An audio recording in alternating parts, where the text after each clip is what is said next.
What does biology show us about psychology? At the level of molecular biology, genes are molecules that keep making copies of themselves. That's why we all feel that the purpose of life is to keep on living. That's why we feel that the good ideas are the ones that keep us alive. At the level of history, literature, and current events, people always make the best decisions they can think of in the situations they're in for themselves and the people and things they care about. So what happens in between those two? How do we get from biochemistry to world history? Our next stop is zoology.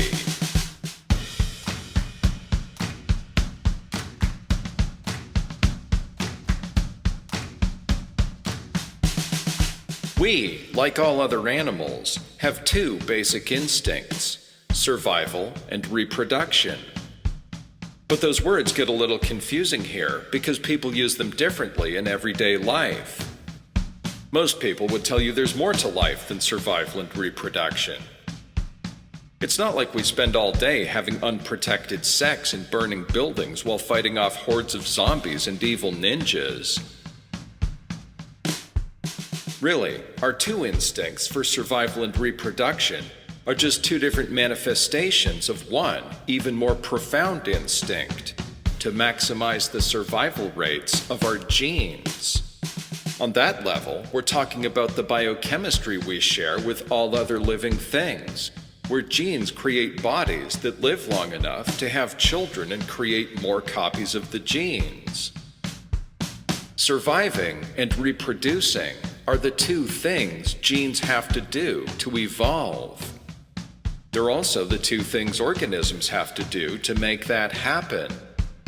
That's why we call animals' instincts to do them their survival and reproductive instincts.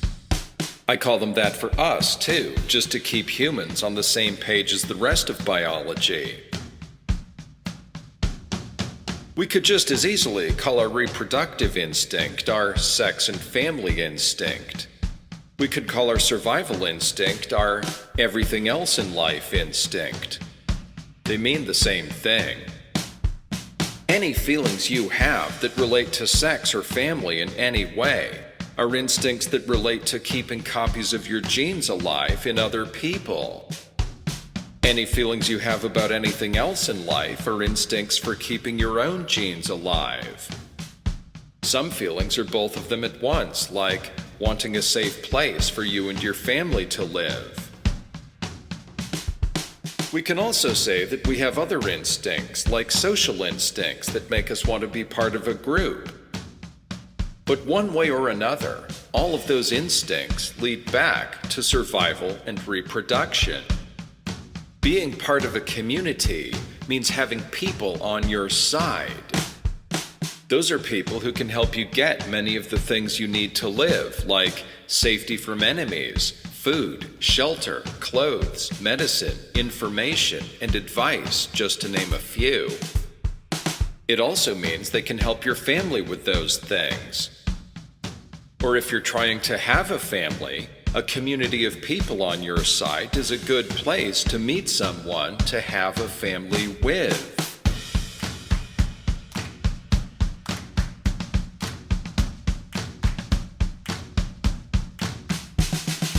The next step toward understanding how we think and feel is to see how we process information. Our two instincts of survival and reproduction are our ultimate goals. Intelligence lets us process information in three basic ways to help us reach those goals. Again, this is zoology applied to us, because all animals have these three basic mental abilities. We just have much more of all three of them than any other species. We remember. We learn from things that have happened to us. We imagine. We think in the abstract about things that could happen. We also try to find ways to visualize things that do happen. We communicate. we learn ideas from other people. We also spread ideas to other people. All the things we think about come from these 5 sources.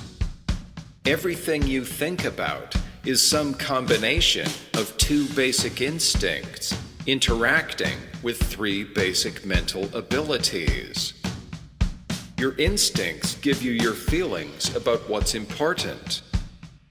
Then you use your 3 mental abilities to figure out what to do about it. You do a lot of that subconsciously.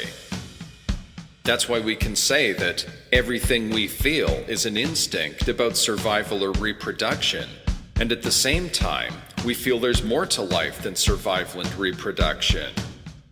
Everything people feel that doesn't seem like a feeling about survival or reproduction is a feeling about survival or reproduction wrapped up in subconscious, abstract thinking. That's why your social instinct seems like such a simple, obvious thing, but it leads to so many things that help you survive and reproduce. Emotions are instincts plus intelligence.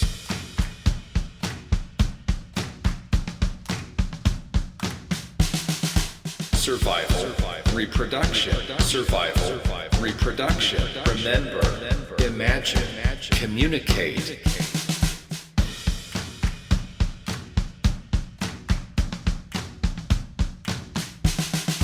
That brings us to perceptions. We can say that you always make what feels to you at the time to be the best decisions you can think of in the situations you're in for yourself and the people and things you care about. Another way to say that is, all human behavior is the product of the attempt by the individual to preserve the survival of his or her genes by the most effective means perceivable to him or her. Emotions are attitudes toward your situation, even if you don't know why you feel the way you do. Emotions prepare you to make decisions by focusing your attention on things you believe could happen. For you to make a decision depends on you clarifying the situation in your mind to the point that you believe you can see a best course of action. You don't walk up to someone and kiss them on the neck because you're sexually attracted to them. There are many things you can do when you're sexually attracted to someone. You walk up to someone and kiss them on the neck because you're sexually attracted to them and because all the things that went into your perception of the situation made you feel that was the best thing to do.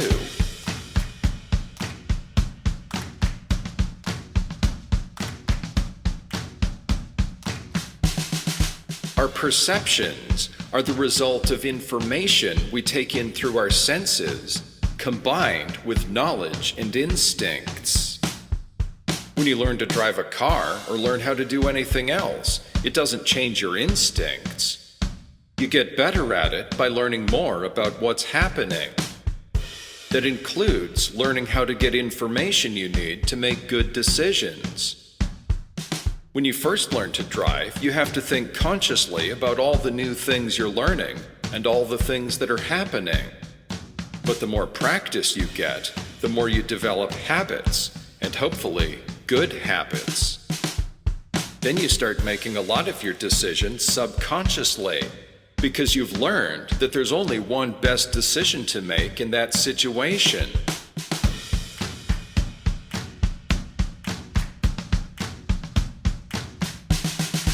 Survival, reproduction, survival, reproduction. Remember, imagine, communicate.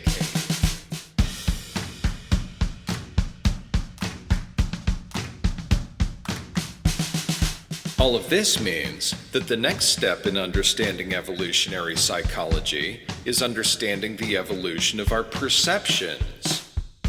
The easiest way to do that is to talk to people and listen to each other with the attitude that the other person has good reasons for whatever they think, feel, and believe. Even if you don't agree with them, all of their thoughts and feelings came from being human on planet Earth, just like yours did. To perceive a course of action to be the best is to choose it. We make decisions that way subconsciously all the time. Information goes into your brain, and a decision comes out of your brain.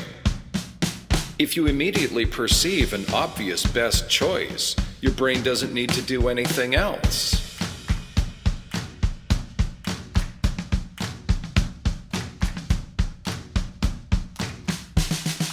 Consciousness is the part of our brain we use when we don't perceive an immediate, obvious best choice.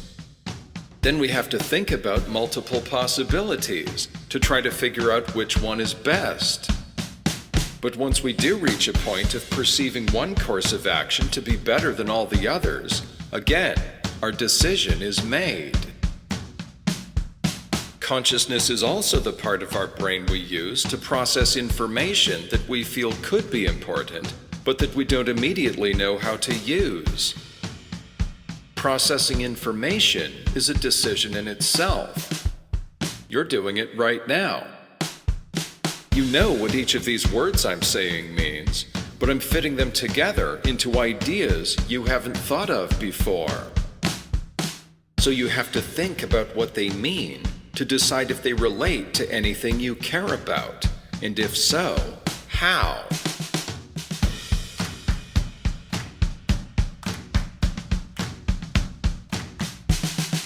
Survival, reproduction, survival, reproduction, remember, imagine, communicate.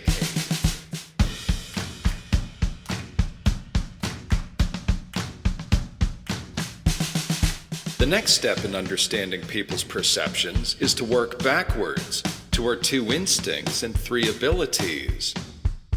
That starts by asking, why would this person with this life history in this situation feel that this idea, emotion, belief, or decision was the best thing they could do at the moment to survive and reproduce? Evolutionary psychologists have been asking those questions for a long time. They've discovered many ways our instincts are wrapped up in our subconscious abstract thinking. Our instincts evolved in the conditions our ancestors lived in. That made some parts of our instincts evolve to be more specific than others. People all over the world are wary of snakes and spiders. People who live in parts of the world that don't have snakes and spiders and who have never seen them suddenly feel like there's something very important about them when they see pictures of them. We evolved that feeling because poisonous snakes and spiders lived in our ancestors' habitat. Over the course of thousands or millions of years, they killed everyone who wasn't wary of them. We don't have instincts like those for electrical wires, cars, or guns. Those things are much more dangerous to us now. But cars and electrical wires have only existed for about a century, and guns for about 5. We haven't had any of those things long enough for them to kill everyone who isn't naturally wary of them. We wouldn't want that anyway. That's why we teach people about the dangers of those things.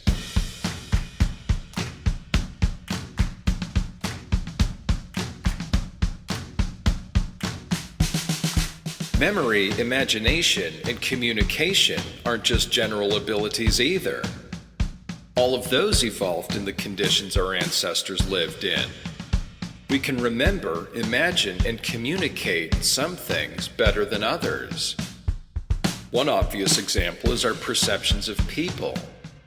It's often easier to imagine a story and remember words when we hear people say them than when we read them. That's how a poem made Amanda Gorman famous. It's easy to imagine that our computers or cars can hear us like people could when we talk to them. Now computers and cars can hear us when we talk to them, and that makes them much easier for people to interact with. It's easier to make people feel that stories are important when they're about people, or when they're about non-human things with human qualities, than when they're about animals or plants or events with no relation to humans. That's why the idea of sending astronauts to Mars is so exciting to us, even though it would be easier, safer, and cheaper to explore it with remote-controlled probes. And just look at how many ways people have found to make emoticons out of ordinary keyboard characters. 3 marks that could be 2 eyes and a mouth are all we need to imagine we're looking at a face.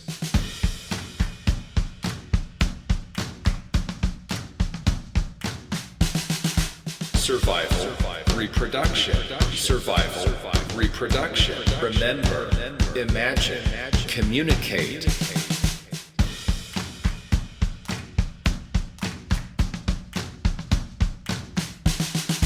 These 5 traits interact in much more complicated ways too. There are many things that almost everyone does because we just feel like they make sense. It might take some unusual situation to make us notice there was a different way we could have been looking at it all this time. For instance, how do you know who your siblings are? You can't see their genes. One way you can tell is that you have a lot more in common with them than you do with people you aren't related to. Another, even bigger way is that you have the same parents and you grow up together. So what does that mean for adoption? If a couple has one child and adopts another child, both children will grow up in the same house. Because they have the same parents and grow up in the same house, they'll have more in common with each other than they do with people they're not related to. They would have more in common with biological siblings than they do with each other, if they had them, but they don't. They grow up thinking of each other as siblings because all the things that made them feel like someone is their sibling happened between them. Usually, those things happen between people who are genetically related. But sometimes, they make people feel like they're related to people they aren't genetically related to.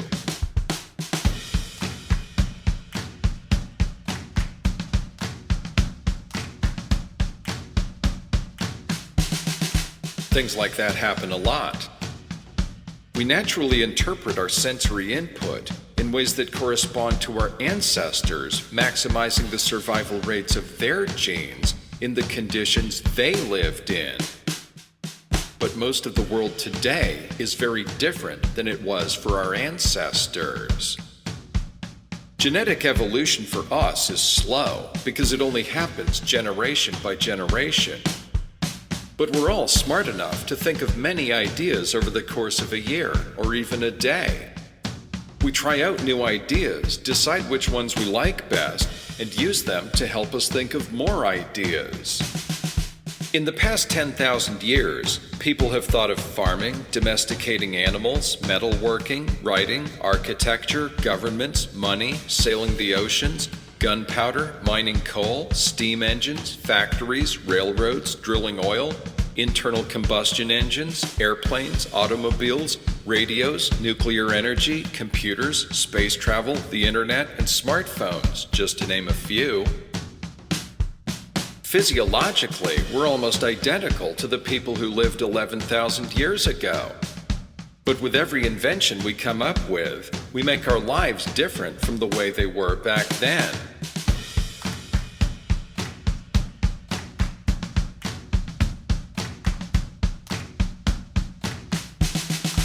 Look around you. How many things can you see from where you are right now that were created by people? Every single thing that was invented by people has a story behind it that goes back 50,000 years. It's a story of people looking for better ways to live and have families, by remembering things they'd seen and done and heard about, by imagining what they could do and what could happen, and by talking about ideas and learning ideas from other people. Every one of those stories leads back to the first behaviorally modern humans, who had all the brain components they needed to think of the original idea. Farming is a more efficient version of gathering wild plants and hunting wild animals. Metal is an improvement over making things out of stone. Money makes trading a lot easier. Driving cars and flying airplanes is a faster version of walking.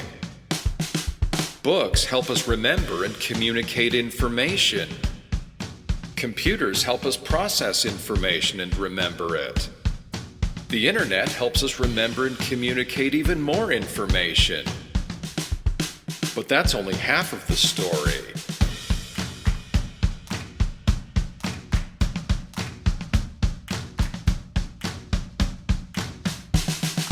Everyone else has stories that start with the same original ideas yours do. It's like we're playing a game, bouncing a tennis ball against a wall.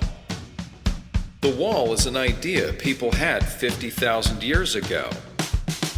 You throw the ball back through time, and that's a story that connects you to the first behaviorally modern humans. Then it bounces off the wall, and on its way back, it's telling a different story that starts with the same original idea. Anyone in the world today can catch the ball, because everyone today has a story that starts with the same original idea. They're all stories of people using their imaginations, memories, and communication to look for better ways to live and have families. Also known as making the best decisions they can think of in the situations they're in for themselves and the people and things they care about.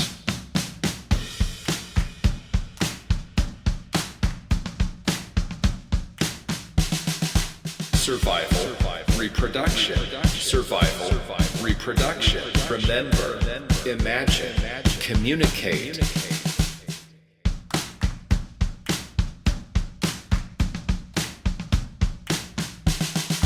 Evolutionary psychology is built up from discoveries like these.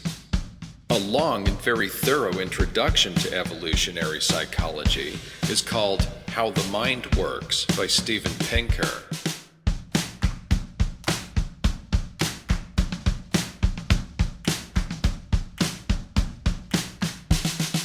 This fills in an important piece of the story of being human on planet Earth. Psychology is a science, but we aren't just talking about science here. Great writers and playwrights like William Shakespeare understood this in their own ways.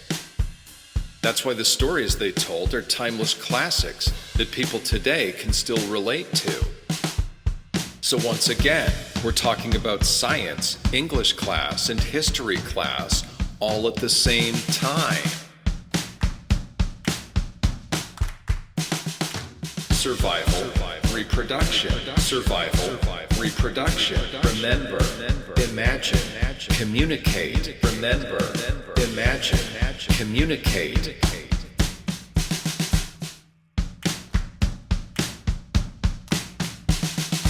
This is Ezra Neeson. You've been listening to Our Lives Matter, a blueprint for an education system for the 21st century, track 14. Visit my website at STEAMAPE.org. Science, technology, engineering, art, mathematics, activism, philosophy, and education to hear new tracks every week. Thanks for listening.